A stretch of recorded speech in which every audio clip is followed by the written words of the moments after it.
Gus Malzahn might save Mike Norvell his job. And I already talked a little bit about what he did and how he's the perfect offensive coordinator for Castellanos. But before I go into that, I was watching the film, all 22 film. He invented three concepts in that week one matchup that I had never seen before. Never seen before. Three things. And I didn't watch a ton of UCF film, so maybe someone's watching this like Max. He did that all the time last couple of years. But three things that were fascinating to me. He did this fake look back thing to the sideline. So football fans, you guys will know, a lot of people, they act like they're in a snap and they look back to the sideline to get a play. Well, when they do that, defensive coordinators then look back to their sideline to change their defensive structure, so then the offense can't just pick the perfect play call versus that one defense. What Gus Malzahn does, and they must have some sort of alert or tag, they'll look to the sideline, but everyone knows they're going to snap it in a blink of an eye. So they're fake looking back, or they're literally looking back, but it's just an illusion. So there must be some sort of cadence of like, look back, Sahat, and the ball's snapped and they go. And what they're trying to do is catch the defense checking with their defensive coordinator and catching them in a bind. Because the dream scenario is they look back, they say set go, the defense is shifting their structure, and you can gash them, whether in the run or the pass.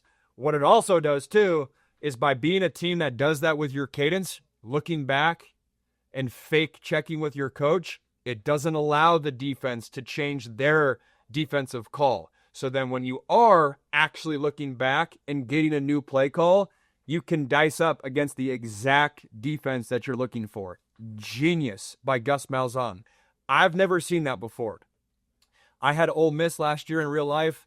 That is genius.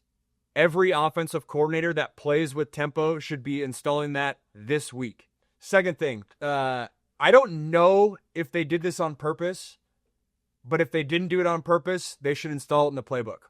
They ran a tunnel screen for their quarterback.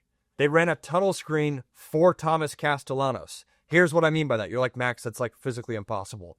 How do you have a screen for your quarterback? Here's where it is. They're into the boundary. It's a left hash call for Florida State.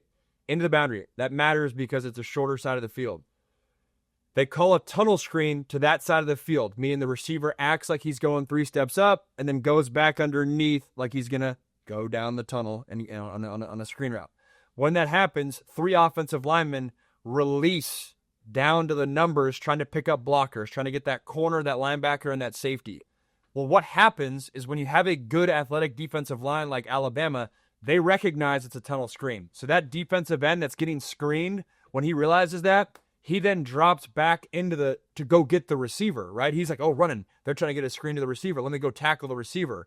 But then when all the defensive linemen run to go get the receiver, there's no one right in front of Thomas Castellanos, and he can just run down the center, especially with his athleticism. The reason that's a screen is because those linemen that just broke downfield to pick up the linebacker and the safety for the receiver, those guys are still getting blocked. So then Thomas Castellanos has lead blockers in front of him. You couldn't do that if you were trying to go to the field. It has to be to the boundary. It has to be to the short side of the field because the linemen wouldn't be able to get all the way out to their blocks. There's a world where I'm wrong with that take, and I guarantee there's an offensive coordinator being like, they may have just fell into a new concept. Because it could have been just a broken play. It could have been just, hey, that Alabama defensive end recognizing that and then just getting out there. That could have happened. But I don't think so. And install that quarterback tunnel screen if you haven't already. And then what they also did was a delayed screen. That's not the right term for it. I got to come up with a better term for it. But if you're hanging with me this far, you're going to love this. So they did, the center snaps it, but none of the offensive linemen move. And so it almost looks like they're trying to take a shot downfield and catch the defense sleeping. Center snaps it, none of the defensive linemen move. What happens intuitively for the defensive line is they're like, oh shit, no one's moving on the offensive line. Let me go rush the passer. I have a clean rush. Let me go get Castellanos. That's what the offensive line wants you to do. So the offensive line is standing in their stance the whole time. Defensive line rushes past them because they're like, oh shit, the center made a mistake. He accidentally snapped it. But then once the defensive linemen run past the offensive lineman, O linemen break downfield for a screen. So it's like the perfect setup to get rather than having to like pretend to block and then release to get the defensive lineman getting it going upfield, you like deke out the defensive lineman, force them to rush the passer, thinking that the center accidentally snapped it, and then the offensive linemen get out of their stance and go downfield on a screen.